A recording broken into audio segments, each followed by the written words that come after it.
Rain poured heavily over the city that night, blurring headlights into streaks of gold and red on the slick streets. Inside the quiet corner of a small Italian restaurant, Emma sat alone at a candlelit table, nervously glancing at the clock on the wall.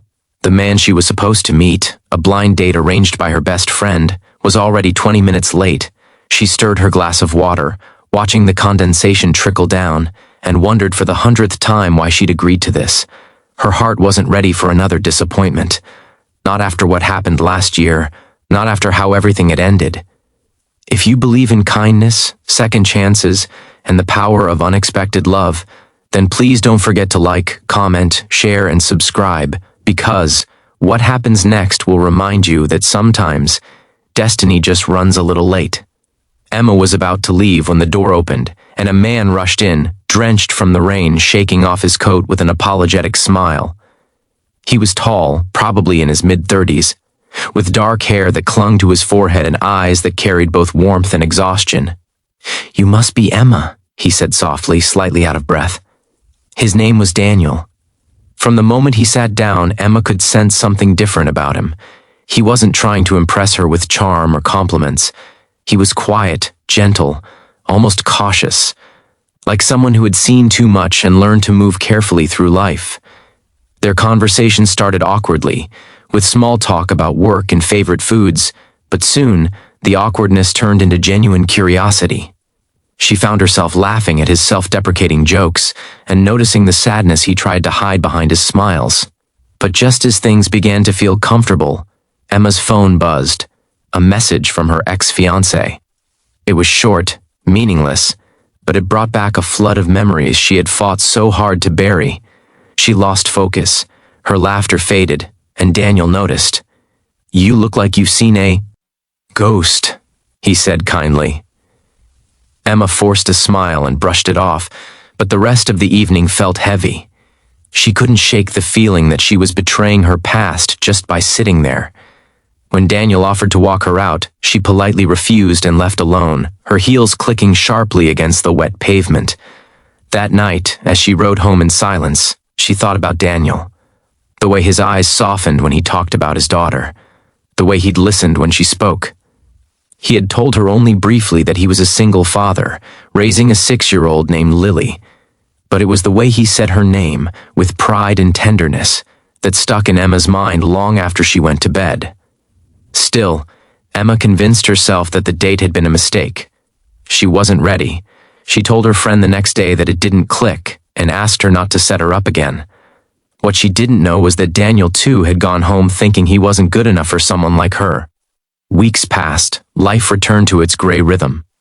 Emma threw herself into work as a children's book illustrator, pouring her emotions into soft watercolor worlds that felt safer than reality. Her new project was about a little girl who believed her father's bedtime stories could change the world. Every time she painted the father character, she unconsciously drew Daniel's eyes, the same warm sadness, the same quiet strength. She tried to stop herself but couldn't. Something about him lingered like a melody she couldn't forget. Then, one rainy afternoon, fate found her again. Emma had just finished delivering her sketches to a local children's event at the community library, when she heard a small voice behind her say, "Excuse me, are you Miss Emma?" She turned and saw a little girl clutching a pink umbrella almost too big for her small frame. Big hazel eyes, a shy smile. It was Lily. Before Emma could respond, Daniel appeared, slightly out of breath, carrying a tote bag full of storybooks. Their eyes met in. Stunned silence. For a moment, it felt like time folded in on itself. He smiled, embarrassed. "Well, this is unexpected." Emma laughed nervously, her heart pounding. "You didn't tell me your daughter was a mind reader." Daniel chuckled, rubbing the back of his neck. "She dragged me here because she wanted to see the library's art exhibit. I didn't realize it was yours." As it turned out, Lily was a huge fan of the children's books Emma had illustrated. She pointed excitedly at the posters, recognizing the characters, and then tugged at her father's sleeve. "Daddy, that's her, the one from your favorite story." Emma froze, confused. Daniel turned red, quickly shushing his daughter, but Lily went on, her voice full of innocent excitement. "You always tell me that story before bed. The one about the lady who lost her smile but found it again when she met the man with kind eyes. You said it's your favorite because it's real. There was a stunned silence. Emma looked at Daniel and he looked at her, both realizing what the little girl had just revealed. His favorite story was their brief, imperfect date, the one she thought he'd forgotten, the one she regretted. For a moment, Emma didn't know what to say. Her eyes softened as she looked at Lily, then at Daniel. There was so much unspoken between them, so much left unsaid. They spent the rest of the afternoon together, walking through the library as Lily darted from shelf to shelf, holding both their hands like she'd known Emma forever. It felt strange and yet perfectly natural. Daniel watched Emma with quiet admiration as she knelt beside Lily, explaining the pictures in a book. It was the first time in years he'd seen Lily so open with someone new. Over the next few weeks, they kept bumping into each other, at the park, at the local bakery, at school events. Emma started volunteering for art activities at Lily's school, and each time she saw Daniel, the invisible wall between them crumbled a little more. She discovered the truth behind his gentle eyes. His wife had passed away when Lily was 3. He'd raised his daughter alone while running a small architecture firm, sacrificing his dreams to give her stability. And Daniel discovered the truth. Behind Emma's quiet strength, she had once been engaged to a man who left her when her career took off, telling her she was too focused on children's fantasies to be serious about life. That heartbreak had closed her off, but Daniel's kindness reopened something fragile inside her. Slowly, without realizing it, Emma became a part of their little world. Lily adored her, always asking, "When is Miss Emma coming again?" And each time Daniel saw his daughter light up, he felt his own heart heal a little. One evening, they were all baking cookies in Daniel's kitchen when Lily, with flour on her nose, looked up and said, "Daddy, can Miss Emma be in our family picture?" The room fell silent. Emma's hand froze midair, and Daniel's eyes met hers across the counter. In that moment, everything unspoken was loud enough to fill the room.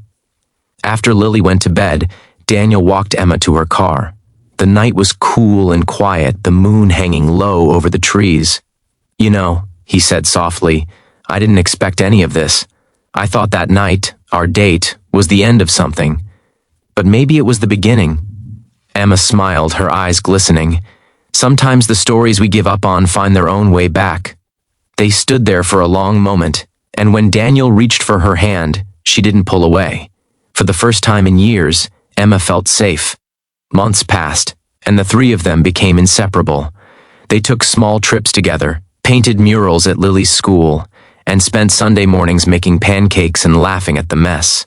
The emptiness that once haunted Emma's heart was slowly replaced by warmth, laughter, and belonging. One evening, as the golden light of sunset filled Daniel's living room, he showed Emma something. It was a worn-out notebook, the one he used to write bedtime stories for Lily. Inside was a story titled, "The Woman Who Found Her Smile Again." As Emma flipped through the pages, her breath caught. The story was about her, or rather about a woman who reminded Daniel of her. Every word carried his quiet affection, every line a reflection of the hope she'd unknowingly given him. "I wrote it after that night," Daniel admitted. "Lily loved it, and it became our favorite story. I didn't think I'd ever get to tell you." Tears welled up in Emma's eyes as she closed the notebook and whispered, "I guess your story came true." Daniel smiled, his voice low and full of emotion. "Only because you walked back into it." And in that small, sunlit room, surrounded by laughter and memories, Emma realized that sometimes love doesn't arrive when you expect it. It arrives when you're finally ready to see it. The regret she once felt turned into gratitude.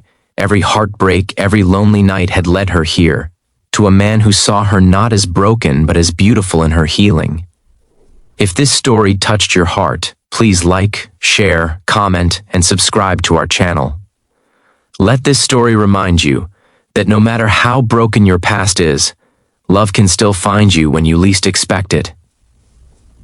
Special request, comment below with "I still believe in second chances" if you felt the emotion in this story. That night, as Emma tucked Lily into bed while Daniel watched from the doorway, Lily whispered, half asleep, "Daddy, I told you she's the one from your story." Emma smiled through her tears and looked at Daniel. He simply nodded, his eyes saying everything words couldn't. And in that quiet moment she knew. This time, it wasn't just a story. It was home.